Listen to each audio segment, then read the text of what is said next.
Hello everyone. If you like what I'm doing here, please consider subscribing, liking, and commenting. It would really help the channel out quite a bit. Thank you very much. News Radio 78, WBBM, Chicago. The CBS Radio Mystery Theater presents...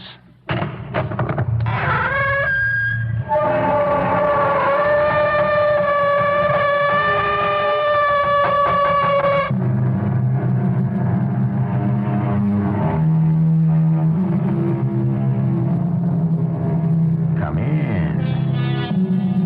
Welcome. I'm E.G. Marshall.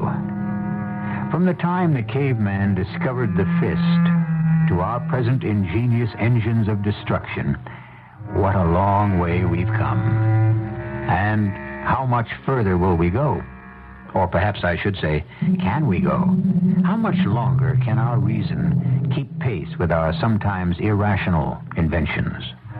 If these are questions that worry us today, think how much more urgent they'll be in the future. I'm breaking out of here tonight. How can you do that? You're confined to a wheelchair, and this is maximum security. I'm offering you the chance to come with me. Huh? What's the catch? That you serve me without question for the rest of your life. You're crazy. And you're a fool, because now you too will die.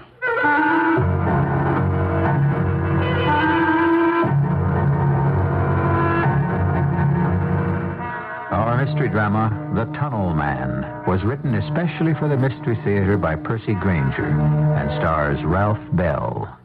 It is sponsored in part by Buick Motor Division and ARM, Allergy Relief Medicine. I'll be back shortly with Act One.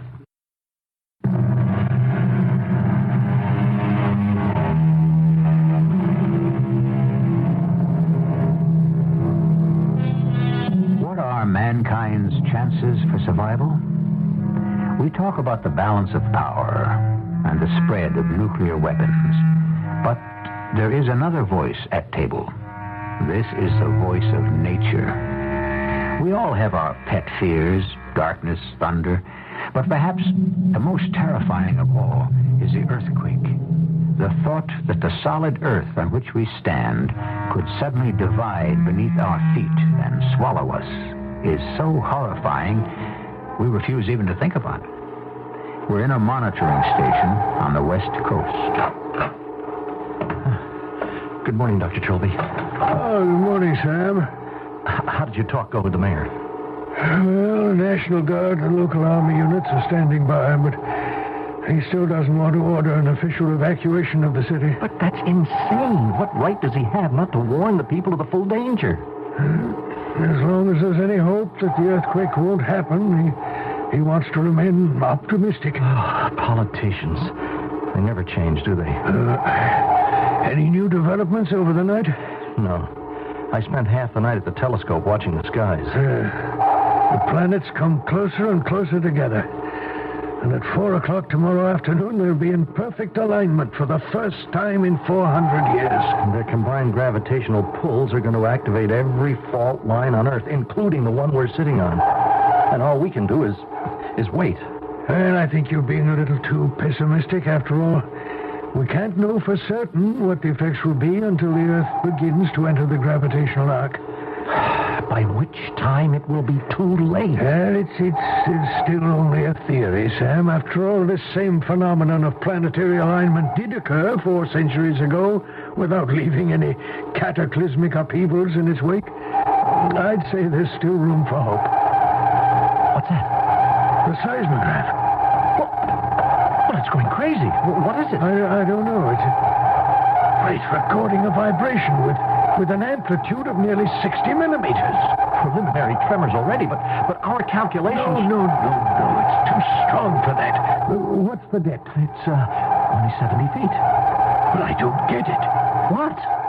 Well, look where it's coming from. Transpose the coordinates. The valley?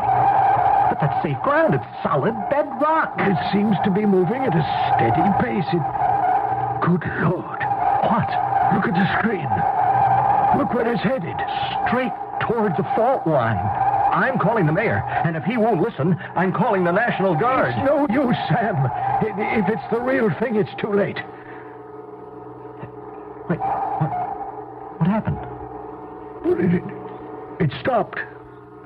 We've lost it. The vibration stopped. Well, see for yourself. The needle's gone back to normal. Well, but what was it? What were we seeing? I don't know. A vibration from out of nowhere, heading straight for the fault, and then just as suddenly it stops, disappears without a trace. Dr. Trilby, there's something else. What? Its direction of travel. It was moving from east to west, but the stress lines in the valley run north and south. Yes, of course. Now, logically, its natural movement should have been with the stress lines, not across the grain. Sam, I think as soon as Dr. Peterson arrives, you and I better go out to the valley and try to find out just what it was we were seeing.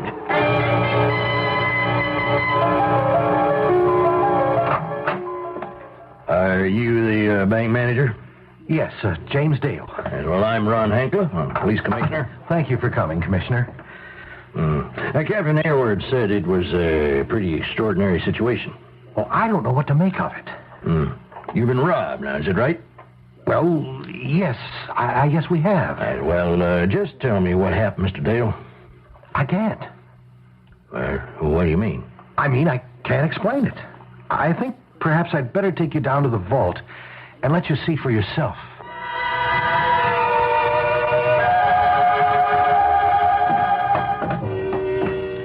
Here we are. I had the guards close the vault. I thought it best if no one else saw. You see what I mean? Well, that hole in the floor, it looks like... I know, Commissioner. It looks like an earthquake. That concrete is 3 feet thick, and it's buckled like plywood. Well, it's obviously a tunnel job. No, that's just it. There isn't any tunnel. Your men dug down 10 feet and found nothing but dust. Dust? Solid dust. This bank sits on hard rock landfill, and it's been churned into powder. But you say it was a robbery. There is money missing? Yes. Well, is there any other way a person could have entered the vault? Absolutely none. This is our top security vault. It has a time lock. We only open it once each day, and today we... You found the vault in this condition? Yes. How much did they get away with? That's the other thing. This vault contains over $1 million of our reserves, but all it's missing is $10,000. And not only that, but what was taken was in new $100 bills. How new? Straight from the mint, still banded. Which means the serial numbers are still recorded. And consecutive. A person would have to be crazy to try to spend it. Yet right next to that money was $1 million in older currency. Who else knows about this? The guard, myself, Captain Aylward, and 3 or 4 of your men. I thought it best not to tell the press. People are jumpy enough as it is because of the earthquake scare. What earthquake? Oh, Commissioner, everyone knows the situation. The conjunction of the planets or whatever it is that's supposed to take place tomorrow. Well, those reports are a bit exaggerated. But Mr. Dale, did you or anyone else in the bank feel anything? Well, no. Well, then I think we have to assume this robbery was man-made from start to finish. Oh, then how was it done? Well, that's up to us to try to find out. In the meantime, I want your assurance that you'll keep this quiet. And if people are jumpy, there's no point in giving them ideas.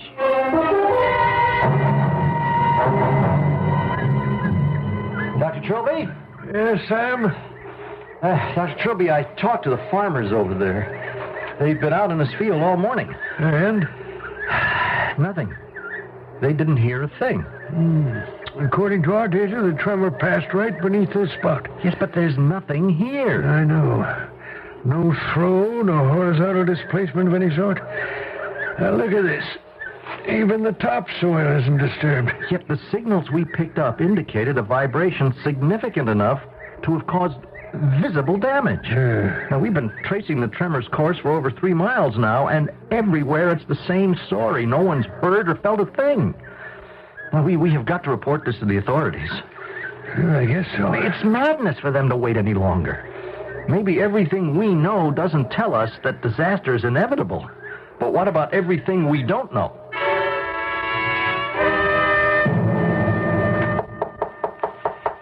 Yes, come in.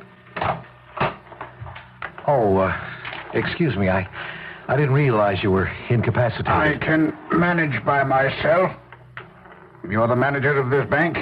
Yes, my name's James Dale. You're... Mole. Mr. Mole. Are you sure I can't help you? I've been in this wheelchair for many years. Oh, I'm sorry to hear that. Don't be. It's a waste of time. I was tired of walking anyway. I see. Well, one of the tellers said you wished to speak to me about something. I want to open an account. But one of our officers can handle that. I deal with the top, Mr. Dale. You are the top here, aren't you? Well, yes, I suppose so. I want you to tell me how safe this building is. Safe? Is it safe from, for example, robbery? Robbery? Of course. We haven't had a robbery here since this branch was opened. What about from earthquakes? Mr. Mole, we make it a policy never to turn away a customer, no matter how large or small his deposit may be. Mine is a modest sum, Mr. Dale, $10,000. $10,000? I wouldn't call that modest. I look on it as an investment. Well, of course, your money will be very soundly invested. You'll earn a guaranteed return of 6%. I had in mind a somewhat higher figure. Well, in a limited withdrawal account, the rate is 8%. How about 10,000%? What? What? That would be $100 million. Where do I sign? Mr. Mole, if this is some kind of joke, I'm a very busy No, man. Mr. Dale, you are a very confused man. I believe in your case, we can make an exception to our policy of never turning away a customer. Without seeing the color of his money? Yes. Oh, but I think you'll accept it. Here. This money. If you don't trust me, you can count it. $10,000 in brand new $100 bills. Where did you get this? Guard! I'm afraid, Mr. Mole, or whatever your real name is, that I'll have to ask you to remain here while I call the police.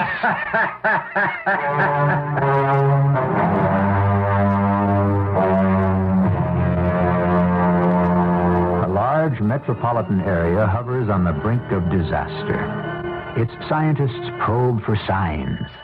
All the known data is sifted for clues, even as the feeling of helplessness grows. And then, suddenly, the unknown. A strange tremor. An incredible bank robbery. And now the arrival of a mysterious stranger. I shall return shortly with Act Two.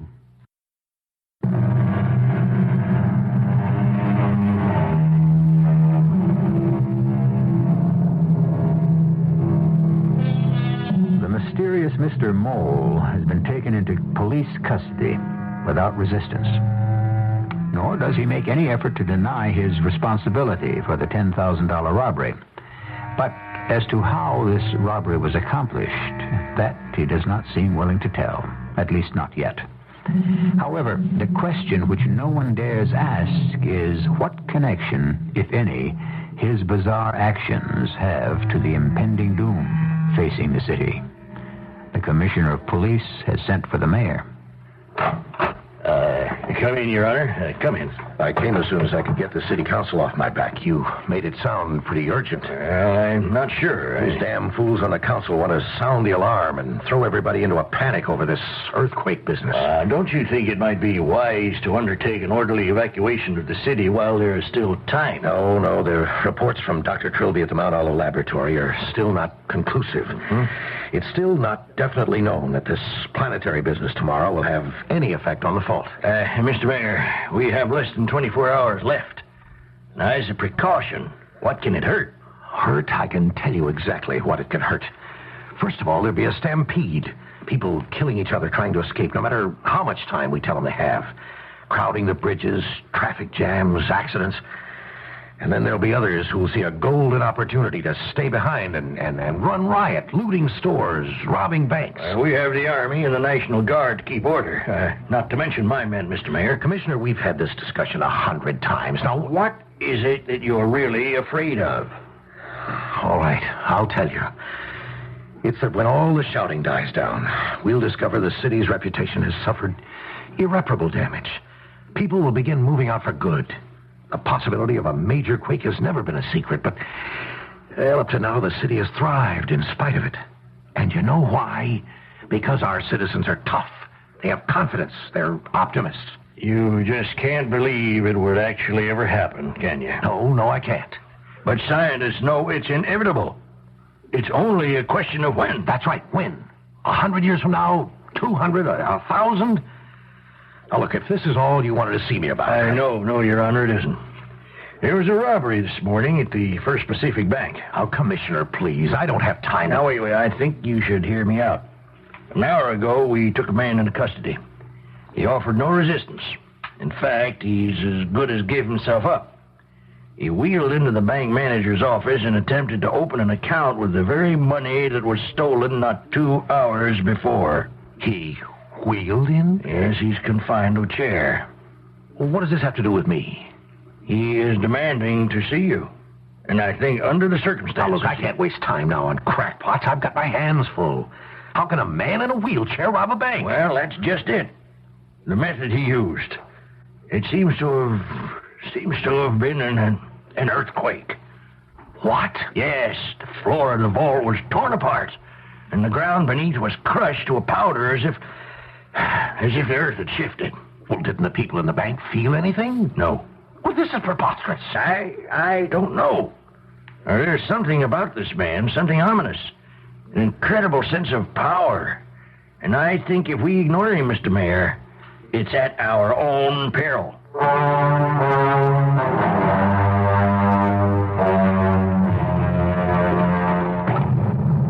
I've ordered him kept in complete isolation. As far as I'm concerned, the less contact he has with anyone, the better. Here's his cell.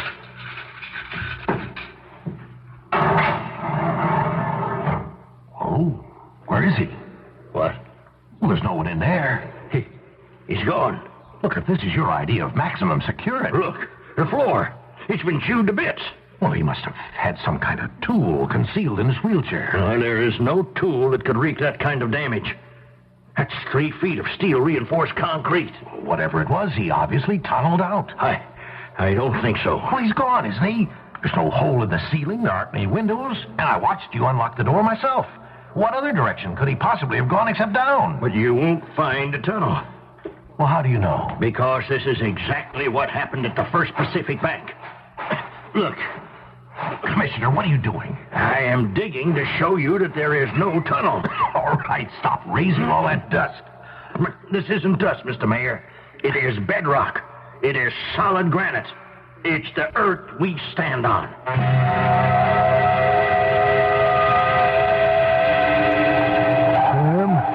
Yes, Dr. Trilby? What time is it? 5:57. Right on schedule. Pluto is almost in place. Neptune is closing. One by one, the planets are entering a common gravitational arc. One by one, the fields of pull are beginning to overlap. We'll be reaching the edge of the arc ourselves in less than 4 hours. Yes. That's when the real test begins, Sam. Well, if our theory is correct, the fault should begin to respond with tremors of 1 to 5 millimeters, which will increase steadily at shorter and shorter intervals. Until 4 o'clock tomorrow afternoon, when the alignment will be absolute. And we'll all know once and for all the true nature of the fault we've lived on all these years.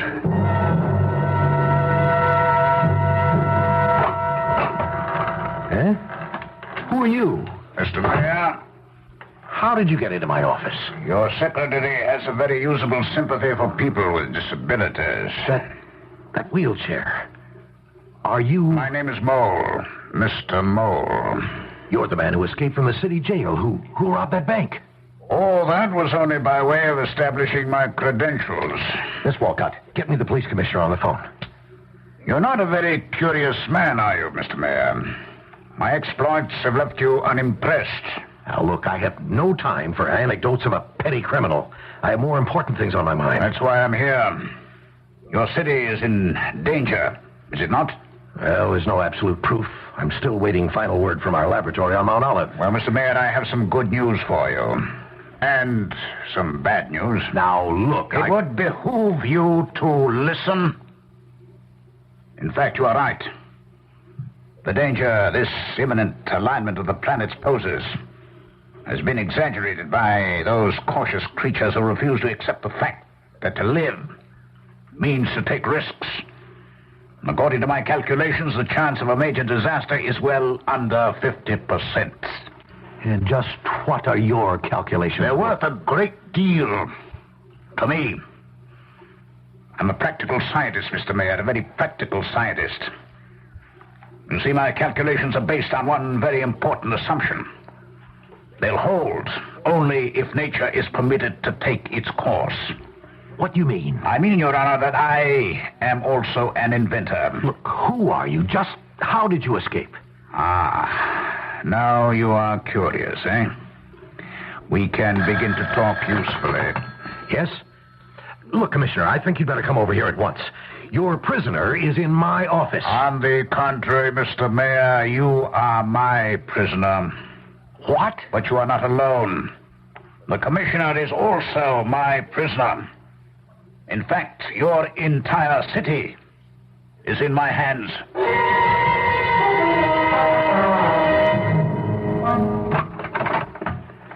Mr. Mayor, what is going on? I don't know. Hello, Mr. Commissioner. You. Mr. Mayor, are you all right? I brought a detail with me. They're waiting outside. I don't think we'll need your men, Commissioner. It seems the explanation of my movements has upset His Honor. Well, I'd like to hear that explanation myself. Do you know what a submarine is? Of course I know what a submarine is. What kind of question is that? Well, it seems Mr. Mole here has invented its terrestrial equivalent.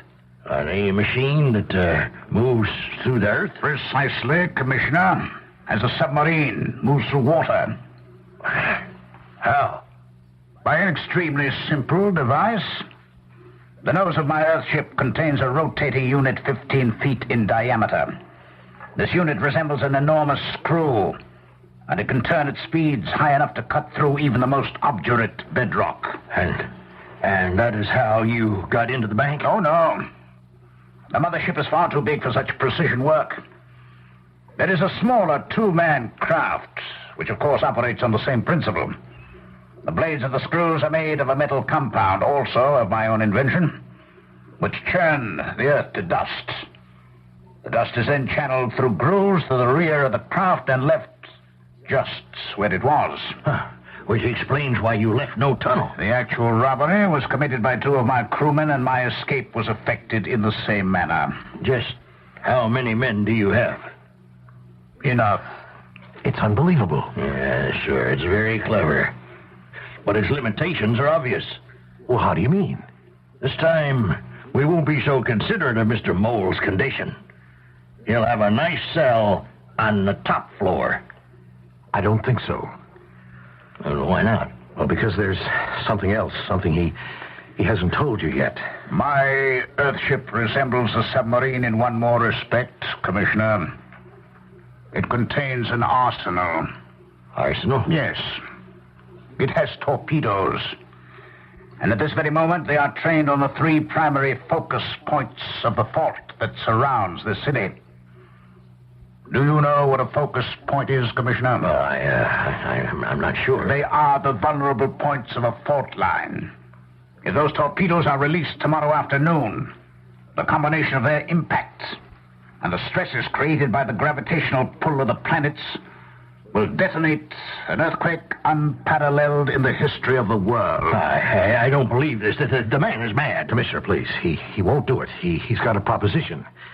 He wants $100 million. Well, that is ridiculous. I have also given your mayor a list of supplies which I will want delivered to an inland location. He's building a whole underground kingdom. Mr. Mayor, come to your senses. The man's an extortionist. It's just a bluff. How do we know that he can do what he claims? You saw what he did to that bank vault and to your maximum security prison. Yes, but underground torpedoes that can move with enough speed and force to set off an earthquake? Your commissioner has a point. Of course, it's only right that when one asks for such a sum as I have, he has to expect to put up collateral. What are you doing? These buttons on my wheelchair are my means of communication with my crew. I expected to encounter skepticism, you see, so I've arranged a final demonstration. No. It's too late, Mr. Mayor. The signal's already been sent. But you don't have to worry. Well, what are you going to do? I believe your window there affords a view of a small peninsula across the bay. Yes. There is a small spur from the main fault, which runs directly across its base. I have just instructed my men to fire at it. We should be able to see the results momentarily. Good Lord. The entire peninsula vanishing into the ocean. Fortunately, the peninsula was uninhabited. Such will not be the case tomorrow. If my demands have not been met and I'm not back on board my Earthship by tomorrow afternoon at precisely 4 p.m., 500 miles of coastline, including this entire city, will go crashing into the sea.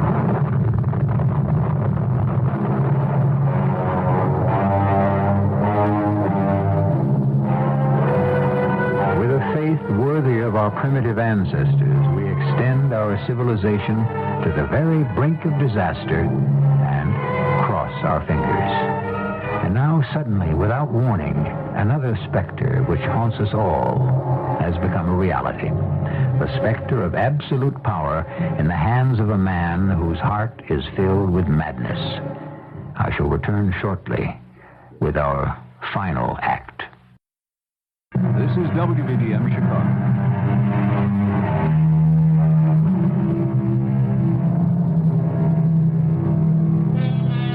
Someone once said that malice can always find a target to shoot at and a pretense to fire. Mr. Mole has found both, and if his demands are not met, he could very well exceed all previous marksmen. While frantic conferences are taking place through the night in City Hall, the two scientists on Mount Olive keep their quiet vigil, unaware that now another clock besides nature's is winding down. It's a peaceful night, isn't it, Sam? Almost midnight. In a few minutes, the Earth will enter the gravitational arc, and our precise calculations can begin. I've devoted my career to studying this fault. For 20 years, I've sought to unlock its mysteries, to elevate the art of prediction to an exact science. And now, within a few hours, at last, I'll be able to say absolutely what it's going to do. Dr. Trilby, are you all right? What? Oh, yes. Forgive me, Sam. The inhuman scientist with his distorted priorities. Well, we better go in. I just want one last look. It's a beautiful city, isn't it? Why hasn't anyone left? Why are they waiting for an official edict? Now, look at all those lights down there still burning in practically every home and every building as far as the eye can see. That's your answer, Sam. Lights for as far as the eye can see. Centuries of evolution and progress. And people just can't believe that it could all just disappear. General Scarborough? Yes? Thank goodness you've arrived. I'm Mayor Gibbs, and this is Ron Hankler, Commissioner of Police. Hello, General. Did you bring the money? Yes, the president authorizes withdrawal. Good. I'll get Mr. Mole. Now, just a minute, ma'am. I brought this money with me only as a last resort. Last resort? General, what other alternatives do we have? I think you gentlemen can appreciate the precedent we'll be establishing if we simply pay this madman off. We'd be putting the entire country at his mercy. The entire country? That's right, Commissioner. Nearly 1/3 of our population lives in areas vulnerable to earthquakes. Well, there are millions of people in danger right now. Yes, Mr. Mayor, no thanks to you. What do you mean? If you had ordered an evacuation of the city before now, we might have had a little more room to maneuver with this maniac. As of this evening, the president has declared martial law here and appointed me his deputy. From now on, you are under my command. And our first matter of business is to begin an evacuation at once. Tonight, we clear the hospitals and other institutions. The general evacuation, that'll have to wait until daybreak to minimize the risk of panic. Now, the second matter of business is to consider the options we have for trying to stop this Mr. Mole. What options? We've been able to pinpoint the exact location of this Earthship. Army scientists are drawing up strategies for its destruction. Well, that's suicide. Hello, Mayor Gibbs speaking. You might as well wave a red flag in front of a bull. General Scarborough, it's for you. Oh, thanks. Hello. Yeah? Do you think it'll work? All right, good. Go ahead and keep me posted. Now, gentlemen, we may have our answer. Our scientists have been developing a new kind of light beam that may be able to penetrate the Earth. If it's successful, we can then transmit a specific nuclear charge right along its length and explode the ship. But what if the men on board that machine get wind of this? Impossible. The beam's frequency is undetectable by any device we know of. But if they do, there's no telling what will happen. They may fire those torpedoes. With our leader here in our custody? General, you haven't met this man. He's crazy. I think that's something I'd like to determine for myself.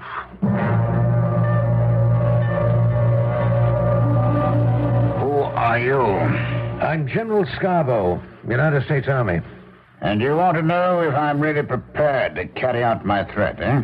Well, you have to admit it's a fair question. You've been separated from your wheelchair and strapped into that straitjacket. You have no way of communicating with your ship. It's not necessary. My men have their full instructions. Now, look, before we give you this money, if we do, I think we have the right to ask what you intend to use it for. I believe in preparing for the future, General. History began when our ancestors emerged from their caves, and it will end with mankind forced to return to them.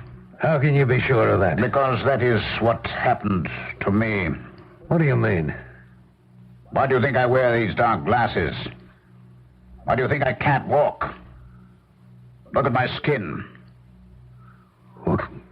What happened? Surely you recognize the symptoms of radiation burn, General? I was made a guinea pig once. I was the subject of certain experiments. One miscalculation, and this is how I emerged. Paralyzed below the waist and allergic to the sun. I have no choice but to live as I do, or not to live at all. So you think you can build an underground empire? I am already in the process of fortifying and supplying the caverns beneath your country. Your government's contribution should help us considerably. You have to admit the logic of a general. It's only a matter of time before you all blow each other to pieces. You don't have much faith in us, Mr. Mole. Why should I, when I'm the one who is going to ignite the spark? What do you mean? Where do you keep most of your missiles, General? Underground? Isn't that right? Just what are you planning to do? I've been banished from the Earth's service, but I've made the nether regions mine. When the Holocaust comes, the Earth will be your only refuge, but admittance will be at my discretion. You're mad. But my method is flawless, eh? Mr. Mole, I'm going to make you an offer, and I'm going to make it only once. We'll put you in radio contact with your Earthship. You will order your men to the surface to surrender.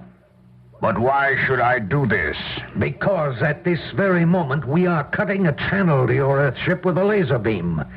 When the channel is complete, we will dispatch a specific nuclear charge. You have less than 2 minutes to prevent that. You could have spared yourself the trouble, General. My men will have detected this and relocated the ship. Nobody has a detection device for this laser. When you travel without sight, General, you realize very quickly that your other senses have to take up the slack if you are going to survive. Scarborough here. What? I see. No further instructions at the moment. Well? You were right. The ship has relocated. Light travels in a straight line, and now you'll have to start all over. But you can see it's pointless, of course. Mr. Mole, I appeal to you as one human being to another. Human? In my condition? You flatter me, General. Time is getting shorter. Let us consider our options, eh? Either you'll meet my demands or you won't. If you do, I leave your city in the hands of nature. If you don't, we all die. Very well. Obviously, we can't meet your demands and allow you to go. So we must concede you the city and carry on with the evacuation. But I am telling you now, Mr. Mole, you will be left behind. I won't be alone, General. What do you mean? There's one thing I haven't told you. Which is? Before I was separated from my wheelchair, I sent a final message to my crew. General Scarborough. What? Oh, Mr. Mayor. It's nearly daylight now. Should we put the general evacuation into effect? No. But we have less than 12 hours. There's not going to be any general evacuation. We'll all be killed. We'll also be killed if we try to escape. What happened? Mr. Mole gave his crew instructions to monitor the vibrations of traffic leaving the city, with the orders that if the vibrations went above a certain amplitude, the ship is to proceed immediately with the attempt to detonate the fault. But then, of course, we must pay him the money and let him go. That is out of the question. Why? Mole has no intention of stopping, short of destroying all life on the surface of the Earth. And therefore we must stop him here, even though it means the death of everyone on this coast, including ourselves. Isn't there anything we can do? Nothing but wait. Wait until 4 this afternoon when the planets are aligned and the torpedoes are fired. And then? And then we cross our fingers and hope the fault holds. But, well, what you're saying is we're doomed. That's right. Unless... Unless what? What time is it now? 7:35. There's barely 8 hours left. All right. I want a pad and a pencil and a survey map of the area. For the next half hour, I don't want to be disturbed under any circumstances. And then? And then I'm going to pay one more visit to Mr. Mole.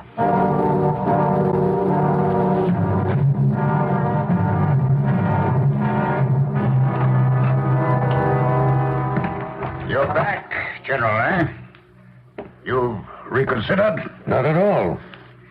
However, since we're both waiting for the end, I thought you might like to pass the time. What did you have in mind? You play chess? I must warn you, I am an excellent player, General. But if that is your wish, where's the board? Here. What's this? A geological survey map of the area. You have a bizarre sense of humor, General. Very well, I trust you would explain the rules to me as we go along. Who makes the first move? Oh, you already have. And it was the wrong one. What do you mean? The original position of your Earthship was here. When our laser began its penetration, the ship moved here. Away from the beam's angle, it's true, but closer to the fault. Still quite far enough away to be safe. But you see how the fault curves slightly around your position. It creates a kind of pocket, and that limits your options. Just what is it you're driving at?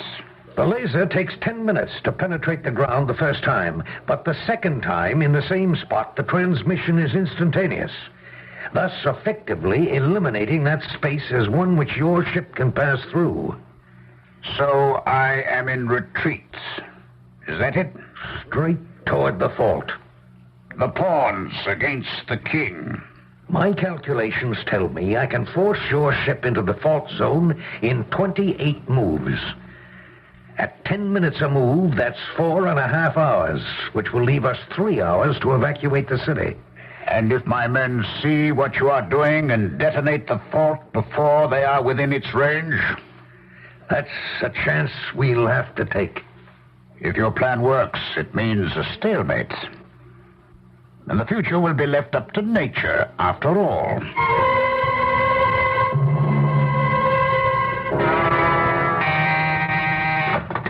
General Scarborough here. Yes? And the new position? Thank you. Thank you very much. Well, We've done it. They just moved within the fault zone. Then we can go ahead with the evacuation? That's right, Commissioner. Headquarters has already sent orders down the line. look out the window there. Yes, traffic's already beginning to move across the bridges. With 3 hours, if all goes smoothly, everyone should be safe. And we've done it. We can escape. And who knows, perhaps the fault will hold after all. Come in. Oh, Dr. Trilby, we've been expecting you. Good day, Mayor. The commissioner, you know, of course, and this is General Scarborough. Hello, General. Congratulations. I've just heard the whole story. I'd no idea that what was going on down here, but that explains the mysterious tremor we detected yesterday. Yes, it was Mole's ship moving into its original position. I'm sure your laboratory has been a quiet place compared to City Hall these last few hours. Yes, but now, thanks to the general here, we're free. Yes, well, Dr. Trilby, have you completed all your calculations? yes, I have. You can say for certain now what will happen? Yes, General. Well, We can only hope that everyone will get out of the city in time.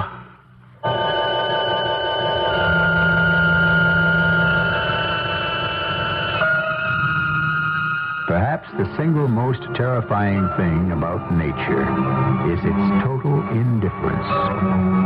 It is beyond the reach of reason, independent of our concepts of right and wrong, justice and morality. We cannot always predict its movements, and we certainly cannot control it. The one thing we do know about nature is the one thing we so often forget, that we ignore it at our peril. I shall return in a moment.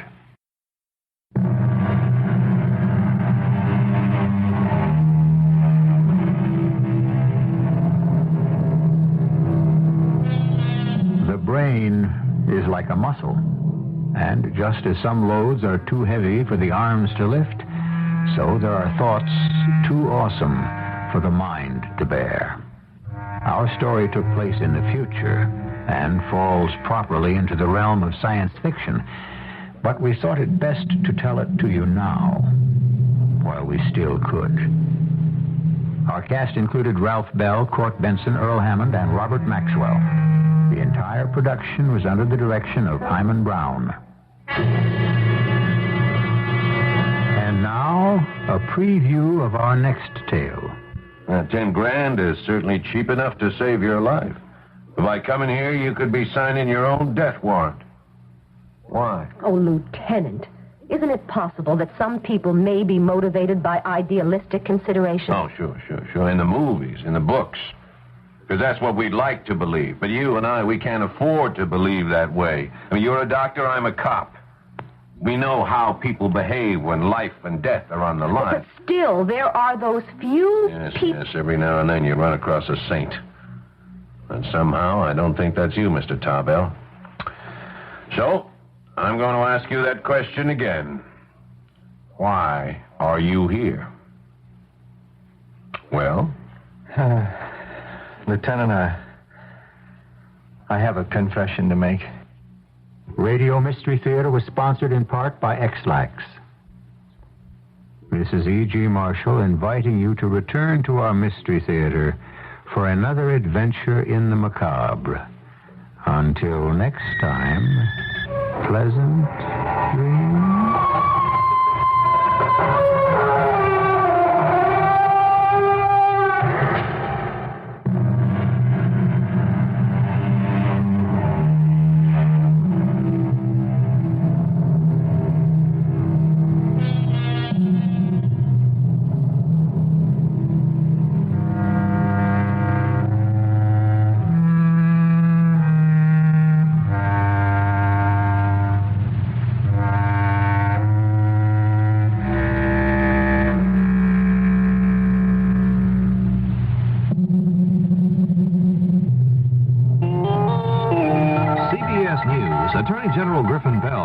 a major new effort to crack down on organized crime, especially labor racketeering, public corruption, and criminal infiltration of legitimate business.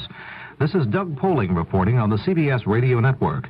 Bell says one of his goals in this area is to eliminate the enterprises of organized crime rather than just simply to prosecute individuals involved in it. In a speech in Atlanta, the Attorney General singled out one part of the country where organized crime appears to be getting stronger. I have directed the top officials in the Department's Criminal Division to explore new ways to attack organized crime groups. We may need to direct new attention to the southwest parts of the United States, the so-called Sun Belt. Bell says new strike force offices have been established in Phoenix, Las Vegas, and Honolulu. More news in a moment. I'm Charles Osgood, CBS News. Join me on Newsbreak, mornings on most of these CBS radio network stations, as we explore this curious world of ours. Some days, I'll pick a major news story to explore in further detail. Other days, it may be a person who did not exactly make the headlines, but whose story is noteworthy in the course of human events. Newsbreak, one of the many broadcasts of news and commentary, along with hourly CBS News, updates to the minute on most of these CBS radio network stations. Electric power has now been restored in Canada's Quebec province after a massive blackout left many of the 6 million residents there in the dark Tuesday afternoon and evening. Montreal was without electricity for about 2 hours. Power officials said the blackout was triggered by an explosion in a transformer. At the United Nations, the new business year for the General Assembly got underway Tuesday afternoon. Richard C. Hotlett has a report. The 32nd UN General Assembly convened for 3 months of debate on the world's biggest headaches, the problems that cannot be dealt with anywhere else. The Middle East, the struggle for majority rule against the white regimes of Southern Africa, the continuing world economic crisis, disarmament, and others. After a delay of nearly 2 hours, the opening meeting was largely ceremonial. The Assembly elected its new president, Lazar Moisov of Yugoslavia, by acclamation. But even that unanimous action was clouded by trouble, the threat of international terrorism, which is on the Assembly's agenda. Special security precautions are being taken to protect Moisov from Croatian extremists who have attacked Yugoslav diplomats in the past. The only political business was the admission of Vietnam and Djibouti, the former French colony on the Red Sea, to membership in the UN, bringing the roster to 149. Richard C. Hotlett, CBS News, United Nations. Another white student has sued the University of California Medical School at Davis, claiming reverse discrimination in admissions. Rita Clancy says a minority admissions program blocked her entrance to the school. The U.S. Supreme Court has agreed to rule in the case of Alan Backey, who claims an affirmative action program to admit more blacks kept him, a white student, out of the school. 53 new cases of cholera were reported Tuesday in Syria, Jordan, and Lebanon as a month-long outbreak of the disease continues in the Middle East. The worst outbreak is in Syria, where nearly 2,500 cases have been reported since mid-August. Syrian health officials say the cholera outbreak there has claimed 72 lives. The United States and Canada on Tuesday formally signed that agreement to build a $10 billion natural gas pipeline to carry the fuel from Alaska to the lower 48 states. Friends and admirers of opera great Maria Callas gathered at a Greek Orthodox church in Paris Tuesday. About 600 people burst into cries of Brava Maria when the soprano's casket was carried out after a memorial service. Miss Callas, who was 53, died last Friday of a heart attack. Now this. Actor Michael Caine says he's joining the ranks of tax exiles moving out of Britain. Caine says he's come to realize that he was having to go abroad to earn money, then brought the money back to England to pay taxes to the government that ruined his industry in the first place. Caine says what really forced his decision was the call by a British trade unionist to start controlling immigration to try to force a halt to the drain of brains and talent from England. Doug Poling, CBS News. News Radio 78, WBBM, Chicago.